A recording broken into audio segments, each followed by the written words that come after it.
Welcome to the Citizen TV News Brief. I'm Victoria Rubadiri. Now, members of Parliament have rejected the campaign financing regulations set by the Independent Electoral and Boundaries Commission for the 2022 general election as null and void, saying they are time-barred. Now, members of the Committee on Delegated Legislation resolved to unanimously annul the regulations, saying they should have been considered and approved by Parliament first before they were gazetted.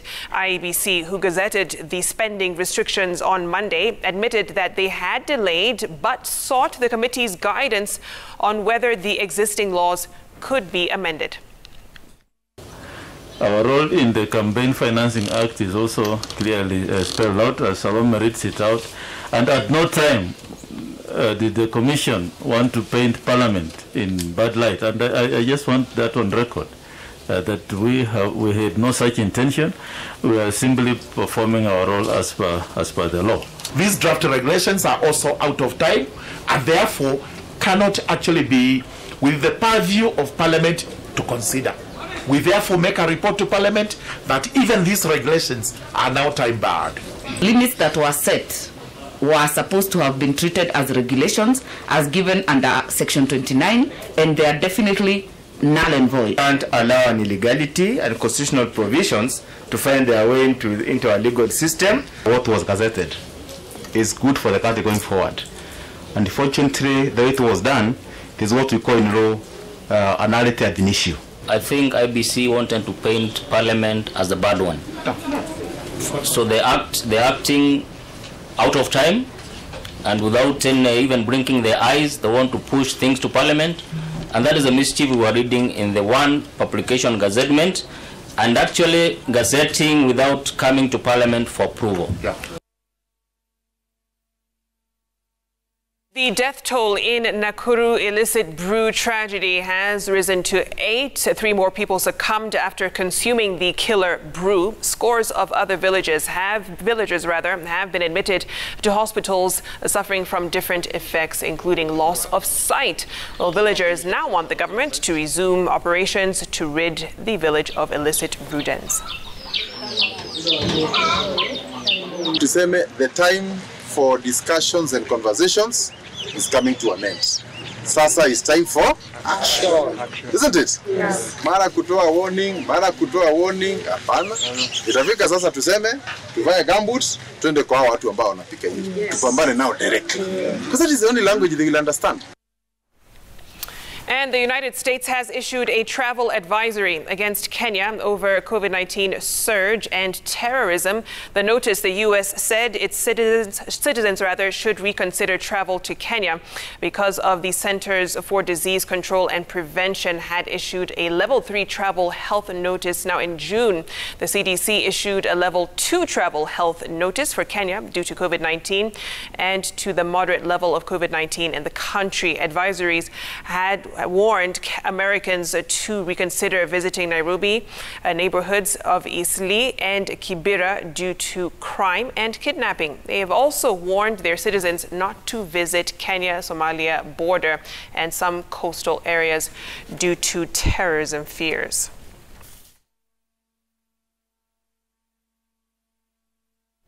President Uhuru Kenyatta held talks with Somalia Prime Minister Mohammed Hussein Roble, during which the two leaders agreed to reset the Kenya-Somalia relations. President Kenyatta, who led the Kenyan delegation at the bilateral talks, said there's need to collaborate more in areas such as security, trade, and investment. He welcomed restoration of the Kenya-Somalia diplomatic ties and called for an amicable resolution of the maritime border dispute. The president underscored the importance of stability in national and regional development, saying economic growth is only possible in a peaceful environment. His part, Prime Minister Roble regretted the recent deterioration of relations.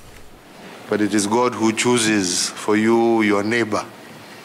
And ours is to ensure that we live in a respectful, cordial, mutually beneficial manner with our neighbors. And I believe that that is the spirit and the aim of this visit. So I feel very happy to welcome you, and I look forward to our deliberations.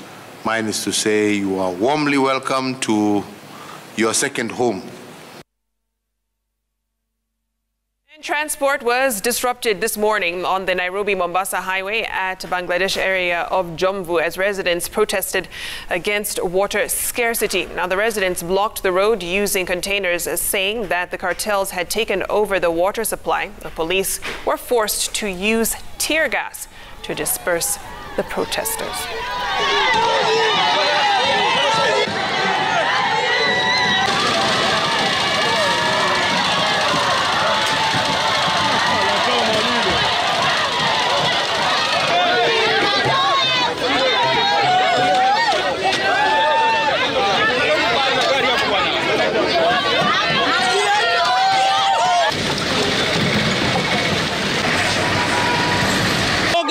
Siwezi kupata maji hata ya kunywa. Hata hivi saa hii ndani ya nyumba nguo zimejaa, zinanuka, vyombo vinanuka kwa sababu ya maji. My friend, drum yangu imekaa hivi for 5 years. Hakuna maji. Hatuna, mtoto wangu anaenda shuleni akinuka mkojo. Bwanangu anaenda kazini kama ananuka, my friend. Hatuna maji. Serikali tuletee maji, ya demanding. And lawyers representing Malindi MP AISHA JUMWA have written a complaint to the Judicial Service Commission against Mombasa magistrate Edna Nyaloti. The lawyers have urged the commission to make an inquiry against the conduct of the magistrate, who they accuse of partiality and ill will in the case. The lawyers, who include Shadrach Wamboi, Dunstan Omar, Magolo Iwere, were summoned yesterday to appear in court after they withdrew the services of representing the MP. They have further asked JSC to review matters that before Nyaloti on the 9th to the 12th of this month to establish inconsistencies in her directions on Monday. The legislator, together with 6 other accused persons, were charged afresh over corruption. The court has realized that. The court has also indicated that it would be unfair to proceed with the matter that way, and has called for a mention tomorrow. So tomorrow we shall be there. But my colleagues who had been summoned, the DCI came and summoned them, gave them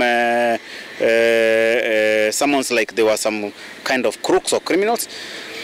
But then the court has also disassociated itself with that. The court has indicated that it only wanted to for the councils to appear and give all the statements that they had to the incoming council, which of course they declined to do so because of their own rights, because of the lien that they hold over those documents. So the court has also ordered that then the state must, at their own cost, provide statements to all the accused persons and counsel who has come on record as well, so that in future the issue of statements cannot be a problem. And to news on the continent, the death toll in Algeria's forest fires has risen to 42, including 25 soldiers, while several Algerian provinces have for days witnessed an outbreak of massive fires that were exacerbated because of severe heat wave and hot and strong southern winds. Earlier on Tuesday, Algerian President Abdelmadjid Tebboune said that 25 military personnel died while rescuing more than 100 people from the fires in the eastern part of the country. He emphasized that they were killed after they succeeded in rescuing more than 100 citizens from blazing fires in the mountains.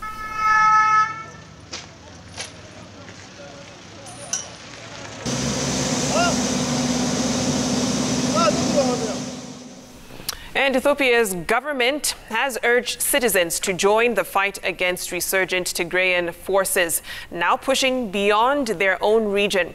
The call to arms came in a statement from the office of the Prime Minister, Abiy Ahmed, telling the citizens joining the army will be a sign of patriotism. The statement came 6 weeks after the government declared a unilateral ceasefire in the Tigrayan region, and on the day Tigrayan forces retook the regional capital of Mekelle. Fighting, which broke out in November, has forced more than 2 million people from their homes, and more than 50,000 people have fled into neighboring Sudan.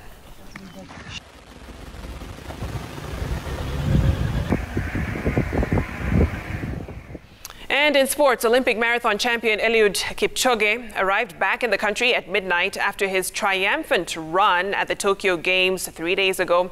Kipchoge retained his title with a dominant display of road running, stopping the timer at 2 hours, 8 minutes and 38 seconds, braving the unpredictable weather to secure a consecutive Olympic gold. Now, Kipchoge remained coy about his plans for the upcoming season, saying he would take a deserved rest before planning for his next move. Kipchoge arrived alongside 1500-meter silver medalist Timothy Cheruiyot, who finished second in the final. On behalf of all the athletes, thank you to Kenyans, those who pray for us. We have been actually on a difficult situation for 1.5 years, but all happened. I want to say thank you for the government for standing firm actually for us to enable us to train and run in Tokyo. Nataka niwashukuru wa Kenya wenzangu, wametuombea, wametusupport na watarajie mengi mzuri yenye inakuja mbeleni.